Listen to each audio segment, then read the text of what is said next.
And I'm a student here at Northwestern. As we start this Lenten season, there will be a reflection question for each week at the end of Mass, and y'all are lucky enough today to have me as your first speaker. Today's reflection question is, who are you? That's pretty deep, right?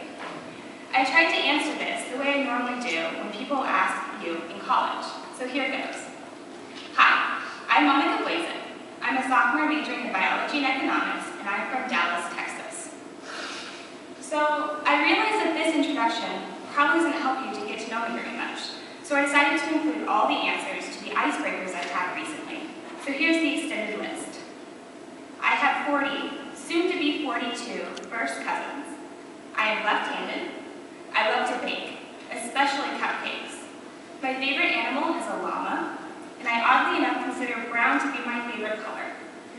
If I could choose anywhere to go right now on vacation, I would choose the Grand Canyon, because it is beautiful and most importantly, very warm. Does this help anymore? Unless you have a lot more skill than I do, this grocery fact list I just rattled off probably doesn't help you much to determine who I am. So I decided to dig a little bit deeper, but then I only got a little confused. Who am I actually? What is my purpose? So before I descend into an existential crisis, I decided to take a step back. I realized that identity is always changing. I'm a student here at Northwestern now. I'm a friend to some, a daughter to one incredible man, a sister to 3 strong and very tall brothers, a Sunday school teacher to 10 amazing 5th graders here, and my identity will continue to change in the coming years. But one identity that is cemented into my soul is being a Catholic. From when I was baptized as a baby and entered into this extraordinarily large family, I have had this identity imprinted onto me, that I am one of God's children.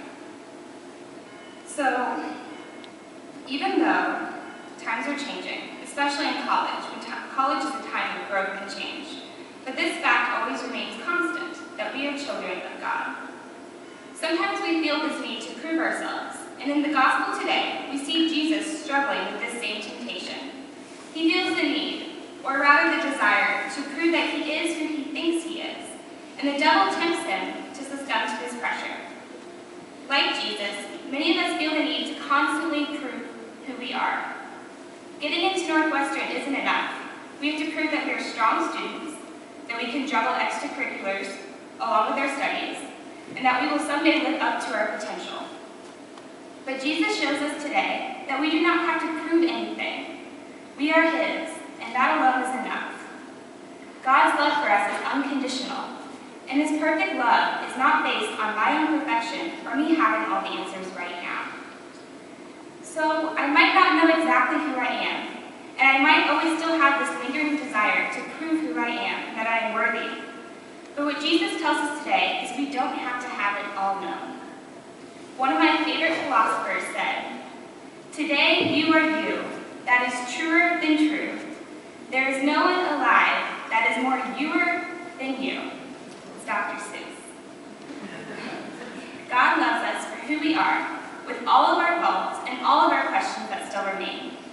We have to trust in God that our lives will be of service to him, and that they will be rich in many different experiences, even ones that we don't necessarily plan or want. So as we leave today, let us remember that no matter where we go or how far we come and our identities change, we will always be and always will remain beloved children of God. Thank you.